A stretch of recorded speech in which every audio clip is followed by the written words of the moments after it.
இன்னும் ஒரே வாரத்துல நமக்கு சம்மர் ஸ்லாம் நடக்க போகுது. அதோட மெயின் இவெண்டே முழுசா மாறலாம். அதோட காரணம் என்ன? நம்ம ரியா ரிப்ளி தான் ஸ்மாக்டவுனோட விமென்ஸ் சாம்பியன். ஆனா ரொம்ப நாளா அவங்கள காணோம். அது ஏன்? அவங்களோட ஸ்டோரி லைன் சம்மர் ஸ்லாமுக்கு என்னவா இருக்க போகுதுன்னு எல்லாமே இந்த எபிசோட்ல தெளிவா சொல்லியிருக்காங்க. அது போக உள்ள என்னென்ன ஸ்டோரி லைன் டெவலப்மெண்ட்ஸ் இருந்துச்சு, என்னென்ன மேட்ச் எப்படி பர்ஃபார்ம் பண்ணிருக்குன்னு இந்த வீடியோல நம்ம பார்க்க போறோம். இது உங்க SmackDown review episode. So time waste பண்ணாம let's get into the show. இந்த வாரம் ஷோ ஓபன் பண்ணது நம்ம ரிங் ஜெனரல் குந்தர். போன வாரம் இந்த கந்தர் நம்ம ஸ்மாக்டவுன் ஜெனரல் மேனேஜர் நிக் ஆல்டஸ் புடிச்சு ஃபசக் பண்ணிட்டாரு. ஐ மீன் அவருக்கு ஸ்லீப்பர் ஹோல்ட போட்டு அவரோட கதையவே மொத்தமா முடிச்சிட்டாரு. சரி, நான் கோவத்துல தப்பு பண்ணிட்டேன், தெரியாம நிக் ஆல்டஸ் அடிச்சிட்டேன், அதனால என்ன மன்னிச்சிருங்கன்னு கேட்பாருன்னு பார்த்தா உள்ள வந்து அவர் பேசின டாபிக்கே வேற. நான் ஒரு 100% பக்காவான ப்ரொஃபஷனல். ஆனா நான் ஸ்மாக்டவுனுக்கு வந்ததுக்கு அப்புறம் இந்த நிக் ஆல்டஸ் என்ன ட்ரீட் பண்ற விதமே ரொம்ப ரொம்ப தப்பா இருக்கு. என்ன பர்ஃபெக்ட்டா ஹேண்டில் பண்ண அவனுக்கு தெரியல. அது போக அவனுக்கு என் மேல மிகப்பெரிய ஜெல்லசி இருக்கு. அதனாலதான் என்ன ஒரு நல்ல பொசிஷனுக்கு போகவே விடாம பண்ணிட்டு இருக்கான்னு கம்ப்ளைண்ட் பண்றாரு. ஆக மொத்தம் தான் அவர் அட்டாக் பண்ணதை ஜஸ்டிஃபை பண்ணிட்டு இருக்காரு. நான் ஒரு சாம்பியன்ஷிப் மெட்டீரியல், ஆனா இன்னைக்கு என் கையில சாம்பியன்ஷிப் இல்ல. அதுக்கு காரணம் இந்த நிக் ஆல்டஸ் தான். அது போக நாளைக்கு சாட்டர்டே நைட் மெயின் இவென்ட் நடக்க போகுது. அதுல Gunther, Sami Zayn versus Cody Rhodes and CM பங்க்னு டாக் டீம் மேட்ச் நடக்க போகுது. அந்த மேட்ச்ல நான் சேமி ஜெயின் கூட பார்ட்னரா இருக்கணுமா? சேமி ஜெயின் எல்லா தகுதியிலும் என்னை விட பல படி கீழே. என்னோட ஸ்டேட்டஸ்க்கு நான் அவங்க கூட போய் டாக் டீமா பர்ஃபார்ம் பண்ணுமான்னு அதையும் ஒரு கம்ப்ளைண்ட் சொல்லிட்டு இருக்காரு. இவர் இப்படி ரிங்குக்குள்ள நின்று தன்னோட வன்மத்தை கக்கிட்டு இருக்கும்போது நம்ம ரா ஜெனரல் மேனேஜர் ஆடம் பியர்ஸ் உள்ள வராரு. இன்னைக்கு நம்ம நிக் ஆல்டஸ் மெடிக்கலி அன்ஃபிட்ங்கறனால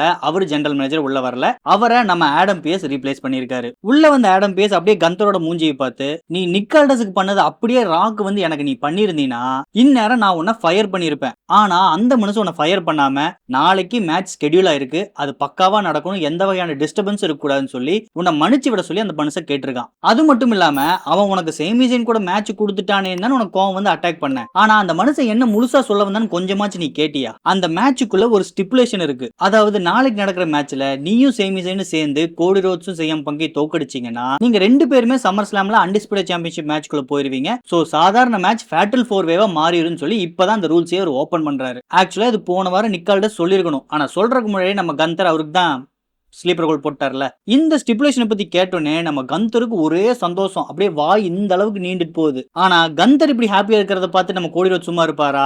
கரெக்டா கோடி ரோட்ஸ் ரிங்குக்குள்ள வராரு. நோ டாக்கிங், டைரக்டா அட்டாக்கிங் தான் சொல்லிட்டு ரிங்குக்குள்ள போய் கந்தரை பிடிச்சி அடிக்க ஆரம்பிச்சிட்டாரு. கந்தர் ரிங்கில் இருந்து எஸ்கேப் ஆகி வெளியோட, உன்னாலதான் எனக்கு ரால அன்டிஸ்பியூட்டட் சாம்பியன்ஷிப் மேட்ச் கையை விட்டு போச்சு, நான் உன்னை பழி வாங்கியே ஆகணும், அதுக்காக எனக்கு இன்னைக்கு மேட்ச் வேணும்னு சொல்லி அவர் டிமாண்ட் பண்றாரு. கரெக்டா இதெல்லாம் நடக்கும்போது நம்ம ஆடம் பியர்ஸ் ரிங்குக்குள்ள நின்று இதெல்லாம் பார்த்துட்டு தான் இருக்காரு. கோடியை பார்த்து உனக்கு மேட்ச் வேணுமா? சரி ஓகே, நான் மேட்ச் டிக்ளேர் பண்ணேன்ட்டு இன்னைக்கு main event Cody Rhodes versus கந்தர்னு அனௌன்ஸ் பண்றாரு. அடுத்தது ஒரு ப்ரீ ஷூட் அனௌன்ஸ்மெண்ட். நம்ம ரியா ரிப்ளிக்கு ஆக்சுவலா இன்ஜுரி ஆயிருச்சு, அதனாலதான் இத்தனை நாள் அவங்க ஸ்மாக்டவுனுக்கு வராமே இருந்தாங்க. சரி, இந்த கேப்ல அவங்க ரெக்கவர் ஆயிருவாங்கன்னு பார்த்தா இன்னுமே அவங்களால 100% ரெக்கவர் ஆக முடியல. இன்னும் ஒரே வார கேப்ல நமக்கு சம்மர் ஸ்லாம் இருக்கு, which is very important event for WWE. அதனால இந்த ஸ்மாக்டவுன் விமன் சாம்பியன்ஷிப் அந்த மாதிரி இக்னோர் பண்ணிட்டு போக முடியாது. அதுக்கு பதிலா நம்ம வேற ஒரு ஐடியா பண்ணுவோம்னு சொல்லிட்டு ஒரு லேடர் மேட்சுக்கு ஐடியா பண்றாங்க. இந்த லேடர் மேட்ச்ல யார் வின் பண்றாங்களோ அவங்க இன்ட்ரீம் சாம்பியனா இருப்பாங்க. which means ரியா ரிப்ளி வர்ற வரைக்கும் இவங்க தான் அந்த சாம்பியனா இருந்துட்டு இருப்பாங்க. என்னைக்கு ரியா ரிப்ளி வராங்களோ அன்னைக்கு இவங்க ரெண்டு பேருக்கு மேட்ச் நடந்து அப்ப ஃபைனல் சாம்பியன் யாருன்னு முடிவு பண்ணுவாங்க.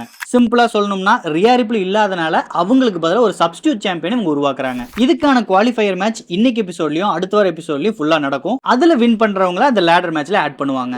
அடுத்து ஃபின் பேலர் வர்சஸ் டாலா டாங்கா. நம்ம டாலா டாங்காக்கு சப்போர்ட்டா அவரோட அண்ணன் டாமா டாங்கா ரிங் சைடுல தான் இருந்துட்டு இருக்காரு. ஆனா நம்ம ஃபின் பேலர் தான் பாவம் சிங்கிள் மேனா ஃபைட் பண்ணிட்டு இருந்தாரு. இந்த மேட்ச்ல முழுக்க அப்பர் ஹேண்ட்ல இருந்தது நம்ம டாலா டாங்கா தான். ஃபின் பேலர் தன்னோட மூவ்செட்டை வச்சு என்னென்னமோ ட்ரை பண்றாரு. பட் டாலா டாங்கோட ஹைட் வெயிட் முன்னாடி ஃபின் பேலரோட எந்த ஒரு அட்டாக்குமே எடுபடல. ஒரு பாயிண்ட்ல நம்ம ஃபின் பேலர் வச்சு கரெக்டா ரோப்ல கைய உள்ள மாட்டி ஒரு மாதிரி நிக்க வச்சிட்டாரு. அதுக்கப்புறம் ஓடி வந்து ஃபின் பேலர் மூஞ்சில ஒரு உதவுலான்னு டாலா டாங்கா வராரு. கரெக்டா லாஸ்ட் மினிட்ல நம்ம ஃபின் பேலர் ஒரு ஜான் எஸ்கேப் ஆயிட்டாரு. டாலா டாங்கோட கால் போய் இந்த பக்கம் விழுகுது. ரெண்டு கால், அதாவது கவட்டைக்கு நடுவுல ரோப் நின்னுட்டு இருக்கு. ஃபின் பேலர் சும்மா இருப்பாரா? ரோப் புடிச்சு ஒரு குழுக்குனா இருப்பாருங்க. அவ்வளவுதான். அதுக்கப்புறம் டாலா டாங்கா நம்ம கட்ட பறக்குது கொட்டை தெரிக்குதுன்னு சொன்ன மாதிரி மெயின் பாயிண்ட் புடிச்சிட்டு படுத்துட்டாரு. நம்ம ஃபின் பேலர் இந்த கவட்டை கீழே கிளுகிளு பண்ணும்போது ரெஃப்ரி பார்க்கலையான்னு நீங்க கேட்கலாம். ரெஃப்ரி ஆக்சுவலா பார்க்கல. ஏன்னா கரெக்டா இந்த மொமெண்ட்ல டாமா டாங்கா அட்டாக் பண்றன்னு உள்ள வர ரெஃப்ரி டாமா டாங்கா ரிங்கோட அந்த கார்னர்ல ஆர்கியூ பண்ணிட்டு இருக்காங்க. இந்த கேப்ல தான் ஃபின் பேலர் ரோப் புடிச்சு ஆட்டிக்கிட்டு இருந்தாரு. தாளாட்டாங்க, அதுக்கப்புறம் ஃபிளாட். அதனால அழகா நம்ம ஃபின் பேலர் ரிங் மேல ஏறி நின்னு தன்னோட ஸ்மாக் கூடு பிராஸ் போடுறாரு. ஒரு டைம் இல்ல, ஆக்சுவலா 2 டைம் போட்டாரு. அதுக்கப்புறம் பின்ஃபால் பண்ணி இந்த மேட்சை வின் பண்ணது நம்ம ஃபின் பேலர். அடுத்து ஒரு பேக் ஸ்டேஜ் செக்மெண்ட். நம்ம சிஎம் பங்கும் ஆடம் பியர்ஸும் அவங்க ரூம்குள்ள பேசிட்டு இருக்காங்க. ஒரு சாம்பியனா என்கிட்ட வந்து ஏன் இந்த சாட்டர்டே மெயின் இவென்ட்ல அவங்க ஜெயிச்சா அது ஃபேட்டல் 4-வே மாறுன்னு ஒரு ஸ்டிப்புலேஷன் இருக்குன்னு இன்ஃபார்ம் பண்ணவே இல்லைன்னு சொல்லி தன்னோட ஆதங்கத்துல அவர் கேட்கறாரு. ஆடம் பியர்ஸ் இதுக்கு நான் பொறுப்பு கிடையாது, இது முழுக்க முழுக்க நிக் ஆல்டஸ் எடுத்த ஒரு முடிவு. அவர் ரிட்டர்ன் வரும்போது நீயே அவங்ககிட்ட கேட்டுக்கோன்னு சொல்லி எஸ்கேப் ஆறாரு. நாளைக்கு சாட்டர்டே நைட் மெயின் இவென்ட்ல எங்களுக்கு மேட்ச் இருக்கு. இன்னைக்கு மெயின் இவென்ட் கோடிக்கும் கந்தருக்கு வச்சிருக்கீங்க.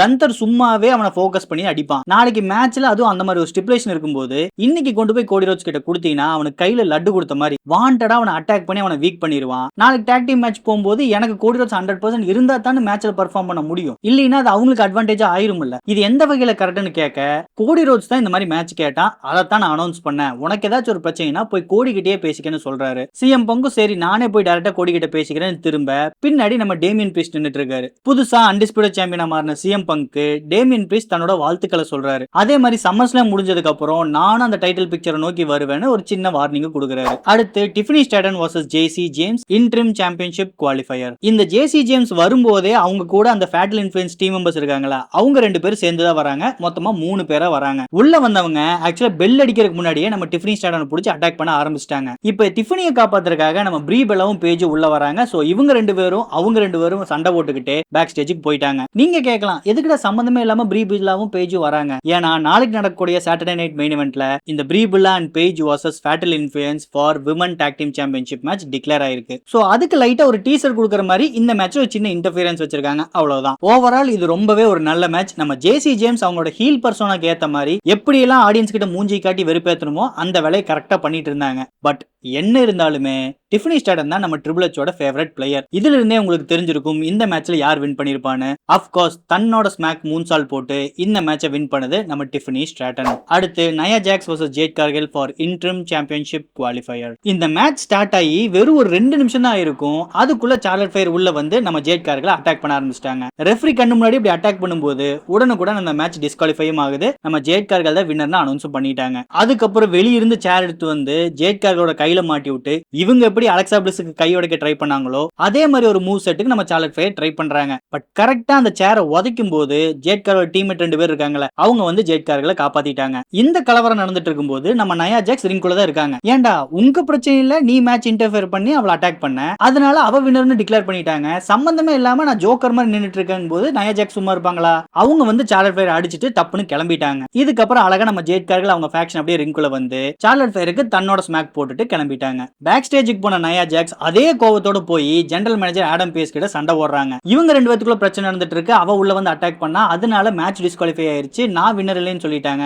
இது எப்படி கரெக்டா இருக்கும்? நான் மேட்ச்ல தோத்துருந்தா தானே அது கரெக்ட் அப்படின்னு தான் சைடு இருக்கிற நியாயத்தை சொல்லவும் ஆடம் பேஸ் அதை புரிஞ்சுட்டு சரி வருத்தப்படாத, அடுத்த வாரம் நான் உனக்கு இன்னொரு சான்ஸ் தரேன், அதுல உன்னோட ஆப்போனன்ட் சார்லட் ஃபயர் ஹாப்பியா போன்னு சொல்ல நயா ஜாக்ஸ் சரின்னு சொல்லிட்டு கிளம்புறாங்க. அடுத்தது ஒரு பேக் ஸ்டேஜ் செக்மெண்ட். நம்ம கந்தரை இன்டர்வியூ எடுத்துட்டு இருக்காங்க. நாளைக்கு உங்களுக்கு டாக் டீம் மேட்ச் இருக்கு, அது போக இன்னைக்கு மெயின் இவென்ட்ல கோடி கூட ஒரு மேட்ச் இருக்கு, உங்களோட தாட்ஸ் என்னன்னு கேட்க கோடி ரோட்ஸ் எமோஷனலா பயங்கரமான முட்டாள். எப்பெல்லாம் அவன் மேல அட்டென்ஷன் சுத்தமா இல்லையோ ஏதோ ஒரு கலவரத்தை பண்ணி ஸ்பாட் லைட் அவன் மேல திருப்பிக்கிறான். அதுக்காக தான் இன்னைக்கு வந்து என்னையும் அட்டாக் பண்ணிருக்கான், மெயின் இவென்ட்ல மேட்ச் வேணும்னு டிமாண்ட் பண்ணிருக்கான். சோ இந்த மேட்சுக்குள்ள போய் நான் யாருன்னு அவனுக்கு ப்ரூவ் பண்ண போறேன்னு கந்தர் சொல்றாரு. அப்படியே அவருக்கு பின்னாடி நம்ம டெட் பாடி ஜானி கார்கானோ அவங்களோட வைஃப் கேண்டஸ் லூரே வராங்க. நாளைக்கு உனக்கு டாக் டீம் மேட்ச் இருக்கு, அதுல உன்னோட பார்ட்னரா இருக்க போறது சேமி ஜெயின். தயவு செஞ்சு உன்னோட ஸ்டேட்டஸ் வேற அவரோட ஸ்டேட்டஸ் வேறன்னு சொல்லாம ஒழுங்கா 2 பேருமே சேர்ந்து வேலை செஞ்சீங்கன்னா உங்களுக்கு ஒரு டைட்டில் ஆப்பர்ச்சுனிட்டி கிடைக்கும். சோ கொஞ்சம் புரிஞ்சு வேலை செய்யணும் சொல்ல கந்தர் சிரிச்சுட்டு அதை ஆக்சுவலா ஏத்துக்கிறாரு. சரி நீ சொல்றது கரெக்ட் தான், நாளைக்கு நான் ஒரு நல்ல பார்ட்னரா மேட்ச் பர்ஃபார்ம் பண்றேன், இது சேமி ஜெயினுக்காக கிடையாது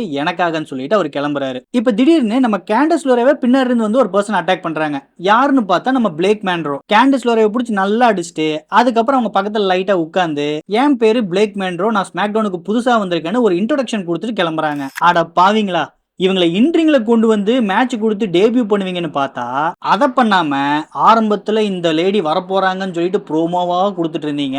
அது ஒரு பக்கம் ரப்சரா இழுத்ததுக்கு அப்புறம் தான் இவங்க டேபியூ கொடுத்தாங்க. அதுவும் மேட்சுக்காக எல்லாம் பண்ணல, ஒன்னு ரிங்குக்குள்ள வந்து அட்டாக் பண்றாங்க இல்ல பேக் ஸ்டேஜ்ல போய் யாரையாச்சும் அட்டாக் பண்ணிட்டு இருக்காங்க. மத்தபடி இப்போ வரைக்கும் இவங்க உள்ள வந்து ஒரு மேட்ச் கூட போடல. எனக்கு சுத்தமா புரிய மாட்டேங்குது, நீங்க இந்த பிளேக் மேன்ரோட கேரக்டர் டெவலப் பண்றீங்களா இல்ல மொத்தமா போட்டு நாஸ்தி பண்றீங்களா? ஏன்னா இப்படி பேக் ஸ்டேஜ்லயே எல்லாத்தையும் அட்டாக் பண்ணிட்டு இருந்தா அதுக்கு யூஸ் தான் என்ன? அடுத்தது Fraxiom vs versus War Raiders. ஒரு வழியா நம்ம ஃபிராக்ஷன் டீமுக்கு ஒரு பர்ஃபார்ம் பண்றதுக்காக ஒரு ஸ்பாட்லைட் கொடுத்திருக்கானுங்க. And this match was an absolute banger. இது தாண்டா ஸ்மாக்டவுனோட டாக் டீம் பலம். இதை புரிஞ்சுக்காம தேவையில்லாம ஸ்மாக்டவுன்ல இருக்கிற ஒவ்வொரு நல்ல டாக் டீமையுமே லே ஆஃப் பண்ணி அனுப்பிட்டீங்க. அதுக்கப்புறம் எப்படி உங்களால ஒரு நல்ல ஷோ கொடுக்க முடியும்? அதனாலதான் இத்தனை வாரமா ஆடியன்ஸ் கிட்ட செருப்படி வாங்கிட்டு இருந்திருக்கீங்க. அது போக இந்த வார் ரைடர்ஸை பார்த்து எனக்கு ஒரு கோட் தான் ஞாபகம் வருது. கடுகு சிறுத்தாலும் காரம் குறையாதுன்னு சொல்லுவாங்கல்ல. ஆனா இவங்களை பார்க்கும்போது லைட்டா மாத்தி கடுகு பெருத்தாலும் காரம் சூப்பரா இருக்கும் சொல்லலாம். ஏன்னா இவங்களோட சைஸுக்கும் இவங்க பண்ற பர்ஃபார்மன்ஸுக்கும் சுத்தமா சம்மந்தமே இல்ல. அத்தாம்பரி உருவம் ரிங் மேல ஏறி ஜம்ப் பண்ணுது,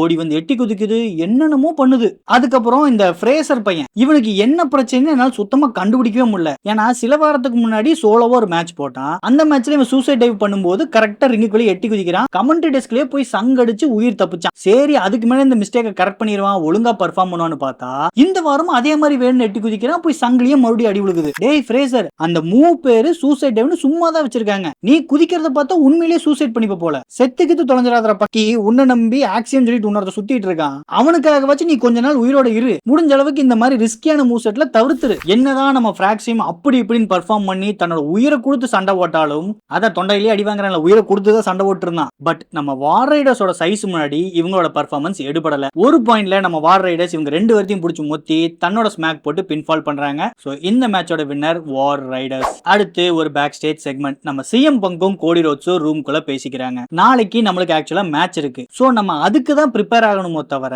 இன்னைக்கு தேவையில்லாம போய் கந்தர் கிட்ட வம்பளுக்க கூடாது. கந்தர் சும்மாவே எல்லா விஷயத்தையும் கால்குலேட் பண்ணி பண்ற ஆளு. அவங்கிட்ட போய் இன்னைக்கு நீ தொக்கா மாட்டினா கண்டிப்பா உன்னை ஏதாச்சும் ஒரு வகையில டேமேஜ் பண்ணணும் அவன் நினைப்பான். நீ இன்னைக்கு மேட்ச்ல தோக்கறத பத்தி எனக்கு பிரச்சனை கிடையாது. ஆனா நாளைக்கு நீ மேட்ச்ல பர்ஃபார்ம் பண்ண முடியாம தோத்துட்டீனா ஃபேட்டல் 4-வேவா என் பெல்ட்டுக்கு தான் ஆப்பு வந்து நிக்கும். அதனால இன்னைக்கு ஒரு பாயிண்ட்டுக்கு மேல கந்தர் உன்னை ஓவரா அட்டாக் பண்றான்னு எனக்கு தோணுச்சுன்னா உனக்கு ஹெல்ப் பண்றதுக்காக நான் ரெடியா இருக்கேன்னு கோடி ரோட்ஸ்க்கு ஒரு சின்ன என்கரேஜ்மெண்ட் கொடுக்குறாரு. அதே மாதிரி மேட்ச்ல உஷாரா இருன்னு சொல்லி ஒரு வார்னிங் கொடுக்குறாரு. ஆனா நம்ம கோல்டன் பால் சும்மா இருப்பாரா? ஏய் நீ என்ன வேணா சொல்லிட்டு போடா, நான் கந்தர் ஒரு புடி பிடிக்கிறேன்னு சொல்லிட்டு தலைவர் ரிங்குக்கு வரான். அது சரி, சனி போன தனியா போகாதுல போ. அடுத்தது the main event, Cody Rhodes versus Gunther. மேட்சுக்கு ஃபர்ஸ்டா என்ட்ரி கொடுத்தது என்னமோ நம்ம கந்தர் தான். ஆனா கந்தர் ரிங்குக்கே வந்து சேரல. அதுக்குள்ள கோடி ரோட்ஸ் பின்னாடி இருந்து வந்து இவர் அட்டாக் பண்ண ஆரம்பிச்சிட்டாரு. அபிஷியலா பெல் அடிக்கிறதுக்கு முன்னாடியே ஒரு 2-3 நிமிஷம் ரிங்குக்கு வெளியே சண்டை நடக்க ஆரம்பிச்சிருச்சு. அதுக்கப்புறம் தான் கந்தரை தூக்கி ரிங்குக்குள்ள போட்டு கோடி உள்ள வந்து அபிஷியலா மேட்சை ஸ்டார்ட் பண்றாங்க. என்னதான் மேட்ச் ஆரம்பிக்கிறதுக்கு முன்னாடி கோடி ரோட்ஸ் கந்தரை பிடிச்சி மொக்குனாலும் ரிங்குக்குள்ள வந்ததுக்கு அப்புறம் கந்தருக்கு ஃபுல் எனர்ஜி வந்துருச்சு. அதுக்கப்புறம் கோடி ரோட்ஸை பிடிச்சி சாப்ஸ் போட ஆரம்பிச்சிட்டாரு. அது போக கோடியோட லெக்குக்கு தலைமை ஒரு குறி வச்சுட்டான். அதனால போக்கஸ் பண்ணி லெக்லயே தான் அட்டாக் பண்ணிட்டு இருந்தாரு. ஒரு பாயிண்ட்ல கோடி அப்படியே இழுத்துட்டு போய் அந்த ரிங்கோட கார்னர் ஸ்டீல் போஸ்ட் இருக்குல்ல, அதுல இவரோட காலை வச்சு அடிக்கலான்னு பிளான் பண்றாரு. கரெக்டா இதுல இருந்து காப்பாத்துறதுக்காக நம்ம சிஎம் பங்க் உள்ள வராரு. பங்க் உள்ள வரத பார்த்ததும் கந்தர் தன்னோட ஐடியாவை கைவிட்டாரு. அதுக்கப்புறம் கோடி ரோட்ஸ் ரிங்குள்ள இழுத்துட்டு போய் எல்னி சீவ ஆரம்பிச்சிட்டாரு. இந்த வேர்ட் ஆக்சுவலா கொஞ்சம் நல்லா இருக்கு. நம்ம கந்தர் சாப்ஸுக்கு பதிலா எல்னி சீவறதுன்னு கொஞ்சம் மாத்தி வச்சுக்கலாம் நான் யோசிச்சுட்டு இருக்கேன். உங்களுக்கு இது கொஞ்சம் கேட்சியா இருக்குன்னு தோணுச்சுன்னா கமெண்ட்ஸ்ல சொல்லுங்க. இனிமேல் சாப்ஸுக்கு பதிலா எல்னி சீவறதுன்னு வச்சுக்கலாம். ரிங்குக்குள்ள மேட்ச் நடந்துட்டு இருக்கு. ரிங்குக்கு வெளியே சிஎம் பங்க் அப்சர்வ் பண்ணிட்டு இருக்காரு. திடீர்னு ஆடியன்ஸ் மூலமா சேமிசன் உள்ள வந்து நம்ம பங்க அட்டாக் பண்றாரு. பங்க அட்டாக் பண்ணது மட்டும் இல்லாம கோடி ரோட்ஸி சேமிசன் அட்டாக் பண்றாரு. அதனால மேட்ச் உடனுக்குடன் டிஸ்குவாலிஃபை ஆகுது. சரி இவங்க 4 பேர் ரிங்குக்குள்ள அடிச்சுக்கிறாங்க, அதெல்லாம் ஓகே. ஆனா இது நடந்துட்டு இருக்கும்போது கமெண்ட்ரியில ஒரு பில்டப் கொடுத்தாங்க பாருங்க. ஐயோ இவங்க 4 பேர் இப்படி அடிச்சுக்கிறாங்களே, இதே நாளைக்கு நடந்த என்ன இருக்கும், சாட்டர்டே நைட் மெயின் இவென்ட் வேற லெவல்ல இருக்கும் போது இவங்க எல்லாம் அடிச்சுப்பாங்க, பிரிச்சுப்பாங்க, கிழிச்சுப்பாங்கன்னு பில்டப்பா விடுறானுங்க. அதாவது கமெண்ட்ரிக்குள்ள பில்டப் இல்ல, பில்டப்ல தான் கமெண்ட்ரியே இருக்கு. ஏன்டா மேட்சை ஒழுங்கா போடுங்கன்னா அவனுங்களே ஒரு மாதிரி சுமாரா கொண்டு போயிட்டு இருக்கானுங்க, நீங்க கமெண்ட்ரியிலேயே பில்டப் ஏத்துறீங்களோ. ஆக மொத்தம் ரிங்குக்குள்ள இவங்க 4 பேருமே மாத்தி மாத்தி அடிச்சுக்கிறாங்க. அதுக்கப்புறம் செக்யூரிட்டி ரெஃபரின்னு எல்லாரும் வந்துதான் இவங்க 4 பேர்த்தையும் பிரிச்சு விடுறாங்க. அதோட இந்த ஷோவும் செக்மெண்ட்டும் முடியுது. ஓவரால் இது ஒரு நல்ல எபிசோடு தான். அதாவது சூப்பர்னு சொல்ல முடியல, ரொம்பவே மோசம்னு சொல்ல முடியல, ஒரு மாதிரி மிடில்ல கொஞ்சம் நல்லாவே டிராவல் பண்ணிருச்சு. அது போக நாளைக்கு சாட்டர்டே மெயின் இவென்ட் நடக்க போகுது. அதுக்கான ஸ்டோரி லைனுக்கும் லைட்டா டீசர் அப்பப்போ கொடுத்துட்டானுங்க. சோ முடிஞ்ச அளவுக்கு ஒரு நல்ல எபிசோட இன்னைக்கு கொடுத்துருக்காங்க. இத்தனை வாரம் ரொம்பவே மோசமா போயிட்டு இருந்த இடத்துல இன்னைக்கு கொஞ்சம் நல்ல எபிசோட் கிடைச்சிருக்கு. பட் இது என்னோட ஒப்பீனியன் மட்டும் தான். உங்களோட கருத்து என்னன்னு மறக்காம கமெண்ட்ஸ்ல சொல்லுங்க. அப்படியே நம்ம கந்தரோட சாப்ஸுக்கு பதிலா எல்னி சீவர வேர்ட் நல்லா இருக்குன்னு சொன்னீங்கன்னா இனிமேல் அப்படியே யூஸ் பண்ணிக்கலாம். அதுக்கப்புறம் இந்த வீடியோ பிடிச்சிருந்தா லைக் பண்ணுங்க. மறக்காம ப்ரோ ரெஸ்லிங் பார்க்கக்கூடிய உங்க ஃப்ரெண்ட்ஸுக்கு இந்த சேனலை ஷேர் பண்ணுங்க. ரொம்ப முக்கியமா சப்ஸ்கிரைப் பண்ணுங்க. அப்படியே அந்த பெல் ஐகானை டச் பண்ணி விடுங்க. அப்பதான் நான் வீடியோ போட்ட உடனே உங்களுக்கு நோட்டிபிகேஷன் வரும். அடுத்து வேறொரு ப்ரோ ரெஸ்லிங் வீடியோ நான் உங்களை சந்திக்கிறேன். அது வரைக்கும் it's me Yura signing off. Until next time. Ladies and gentlemen, on this microphone in that ring, acknowledge me.